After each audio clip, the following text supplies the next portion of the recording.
Sekarang kita akan bahas tentang konsep enkapsulasi. Konsep enkapsulasi ini digunakan untuk memastikan sebuah atribut dalam objek itu tidak dapat dirubah atau juga diakses secara langsung. Nah, biasanya dibuatkan prosedur atau juga fungsi untuk memberi izin untuk mengakses atau mengubah atribut objek tersebut. Jadi misalnya jika kalau kita memiliki atribut A, itu tidak bisa langsung diakses. Untuk mengubahnya kita perlu menggunakan prosedur, dan untuk mengambil data si A tersebut biasanya kita menggunakan fungsi. Nah, untuk lebih jelas mungkin seperti ini contohnya. Contoh enkapsulasi. Misal di sini kita punya kelas orang di mana dia memiliki atribut nama. Nah, dalam enkapsulasi biasanya seluruh atribut itu dijadikan private. Private artinya tidak ada yang boleh mengakses kecuali kelas itu sendiri. Jadi di sini ditambahkan private. Nah, biasanya sebuah atribut itu memiliki satu buah prosedur untuk mengubah data atribut tersebut dan juga memiliki sebuah fungsi untuk mengambil data atribut tersebut. Nah, misal di sini prosedurnya ubah nama dengan parameter nama. Setelah itu diubah nama pada atribut tersebut diganti dengan nama pada parameter. Atau juga di sini misalnya menggunakan prosedur tanya nama dan fungsi tanya nama, dan hasilnya adalah return atribut nama. Nah, pertanyaannya kenapa kita perlu seperti ini? Nah, kita bisa langsung praktekkan saja supaya tahu kenapa enkapsulasi itu diperlukan. Sekarang coba buat project baru di NetBeans, pilih Java Application, next. Misal di sini belajar enkapsulasi. Setelah itu finish. Sudah ada. Misal sekarang kita buat sebuah kelas Java class, next. Gunakan yang tadi. Misal kita buat kelas orang dengan atribut nama. Setelah itu paketnya misal home strip Bandung, enkapsulasi titik data. Setelah itu finish. Sekarang misal kita tambahkan sebuah atribut private string nama, lalu kita tambahkan prosedur public ubah nama dengan parameter nama. Setelah itu ubah nama dari orang tersebut menjadi nama yang di parameter. Dan yang kedua, tambahkan sebuah fungsi tanya nama yang mengembalikan nilai nama yang ada di atribut orang. Setelah itu simpan. Sekarang kita buat Java main class, next. Misal di sini program nama kelasnya dan paketnya kita ganti menjadi paket program. Setelah itu finish. Nah, sekarang kita ketikkan O, setelah itu kontrol spasi R A. Nah, otomatis diimport. A sama dengan new orang misal. Setelah itu untuk mengakses nama kita tidak bisa menggunakan A titik nama karena nama atributnya adalah private. Jadi kita gunakan A ubah nama misal menjadi echo. Setelah itu A titik tanya nama untuk mengambil namanya. Di sini misalnya A titik tanya nama. Simpan. Sekarang coba kita jalankan. Hasilnya adalah seperti ini. Nah, pertanyaannya apa gunanya kita membuat ubah nama dan tanya nama ini? Padahal sebenarnya jikalau ini misalnya public, simpan. Kita bisa di sini langsung A titik nama sama dengan echo, dan di sini a nama. Nah, simpan. Lihat, sama saja. Lantas apa gunanya? Nah, biasanya prosedur dan fungsi ini digunakan untuk melakukan eksekusi program sebelum data atribut tersebut dirubah. Nah, jikalau seperti ini, kita bisa saja memasukkan datanya misalnya 0. Simpan, kita jalankan, hasilnya 0. Artinya 0 tersebut belum ada datanya, padahal misalnya nama itu wajib. Atau misalnya kita bisa masukkan angka seperti ini, padahal tidak pernah ada nama dengan angka seperti ini, dan kita jalankan, hasilnya sukses dan namanya adalah angka. Nah, dengan menggunakan prosedur untuk mengubah datanya dan juga fungsi untuk mengambil datanya, kita bisa melakukan validasi sebelum data ini berubah dan data ini diambil. Misal jikalau nama ini belum dirubah, maka nama ini akan bernilai 0.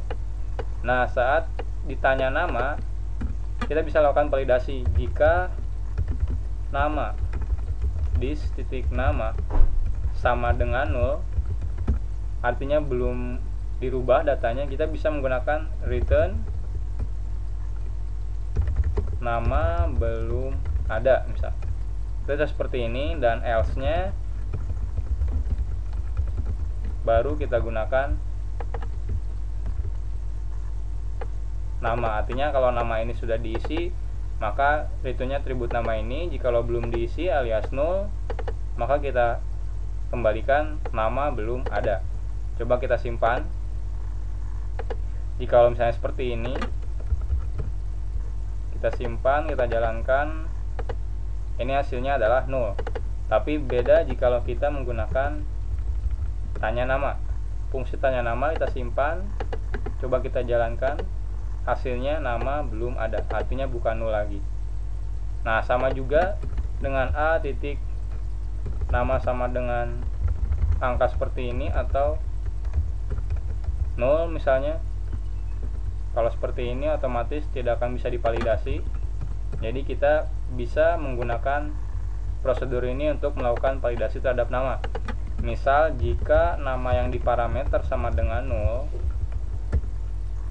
maka tidak terjadi apa-apa. Artinya misalnya di sini kita tampilkan peringatan nama tidak boleh 0. Atau juga misal else if nama titik is empty, artinya dimasukkan string kosong. Nah, nanti untuk metode-metode ini akan dibahas pada bab yang lain. Nanti ada bab string. Misal system titik out print line nama tidak boleh kosong dan sebagainya misal. Nah, jikalau benar, misal baru kita rubah atribut nama ini menjadi nama yang diparameter. Coba kita simpan. Sekarang kita a titik ubah nama menjadi 0. Simpan, coba jalankan. Hasilnya pertama ada keluar seperti ini, nama tidak boleh 0 karena kita masukkan 0, atau misalnya string kosong seperti ini. Simpan, kita coba jalankan. Lihat, nama tidak boleh kosong. Tapi jika misalnya ini echo, kita simpan, hasilnya echo. Jadi ketika tanya nama, hasilnya echo. Jadi seperti itu kenapa diperlukan enkapsulasi. Biasanya digunakan untuk melakukan validasi sebelum atribut ini dirubah, dan juga melakukan pengecekan dulu sebelum sebuah atribut diambil. Jadi itu kegunaan enkapsulasi. Di Java ada yang namanya JavaBeans. JavaBeans ini merupakan implementasi dari konsep enkapsulasi.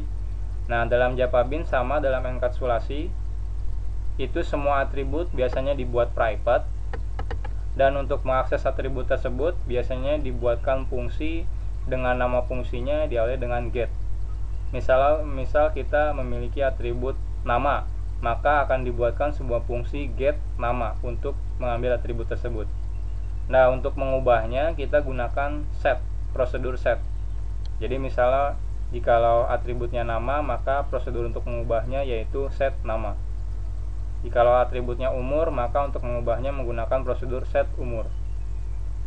Namun ada pengecualian, jikalau nilainya boolean, fungsi untuk mengambil datanya bukan lagi get, misalnya atribut boolean menikah bukan lagi get menikah, namun is menikah.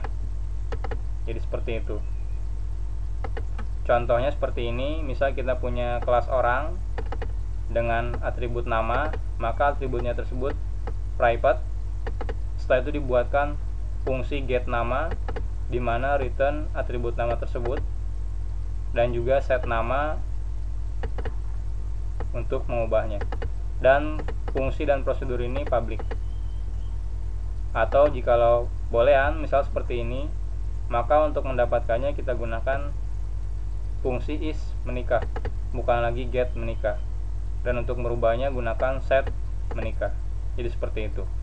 Nah, untuk lebih mudah, sekarang kita coba praktekkan di NetBeans. Misal di data ini kita buat sebuah atribut baru, kelas baru. Pilih Java class, next. Misal di sini binatang, finish. Misal di sini ada, kita tambahkan atribut private string nama, private string jenis, private integer misalnya kaki,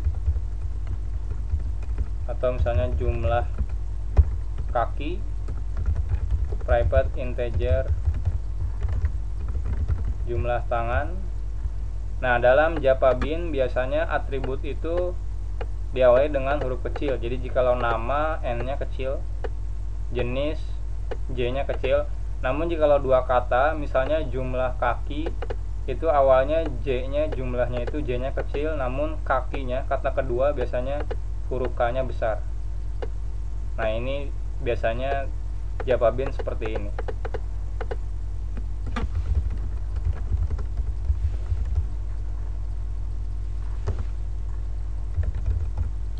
Nah, misalnya sekarang kita punya 5 atribut. Nah, maka kita perlu membuat 5 prosedur untuk mengubahnya dan 5 fungsi untuk mengubahnya. Public void set nama, string nama, this. Untuk jenis juga sama, namun hal ini mungkin membuat kita lama. Dan untungnya di NetBeans ada fasilitas untuk membuat Java Beans untuk atribut-atribut yang ada dalam sebuah kelas. Nah, caranya di sini ada menu search.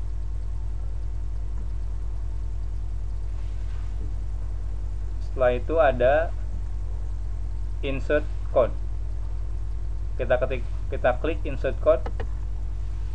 Nah, otomatis keluar dialog seperti ini. Nah, di bawah di sini ada getter and setter. Jadi getter itu akan membuatkan getter dan setter untuk atribut ini. Misal kita klik getter and setter, keluar. Nah, di sini ada dialog atribut mana saja yang akan kita buat getter dan setternya. Misal semuanya, jadi checklist yang classnya, artinya semuanya. Setelah itu klik generate, dan sekarang semuanya sudah terbuat getter dan setternya. Artinya kita sudah berhasil membuat sebuah konsep Java Beans. Ya, di sini nama, atau misalnya di sini jenis.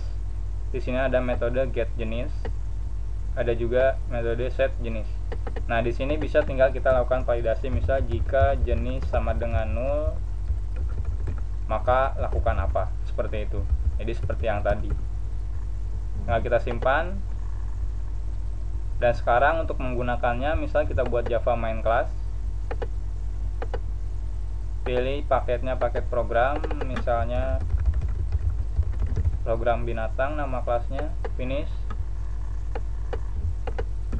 Nah, untuk mengubahnya sekarang kita tidak menggunakan atribut lagi, melainkan menggunakan prosedur set.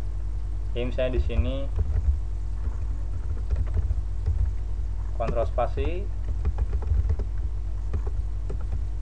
Setelah itu untuk mengubah nama kita tidak lagi a titik nama sama dengan misalnya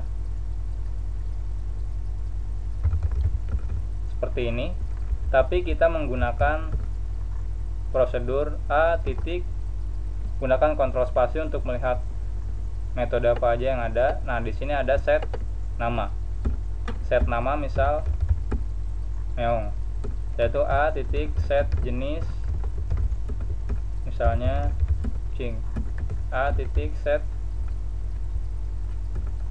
part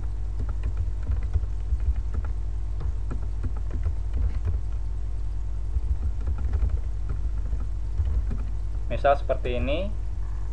Jadi untuk mengubahnya kita gunakan prosedur set. Dan untuk mengambil datanya kita gunakan fungsi get. Di sini ada get nama, misal jenis, jumlah kaki,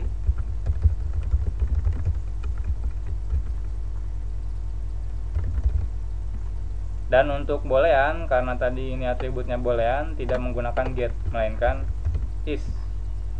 Jadi seperti itu. Coba kita simpan dan hasilnya adalah seperti ini.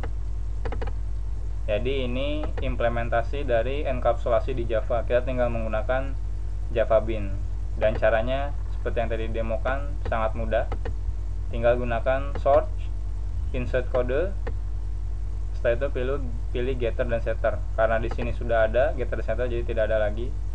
Saya coba kita hapus. Jadi tinggal search, insert code, pilih getter dan setter, checklist yang akan dibuat getter setternya, dan generate. Hasilnya semua telah dibuat get dan setternya.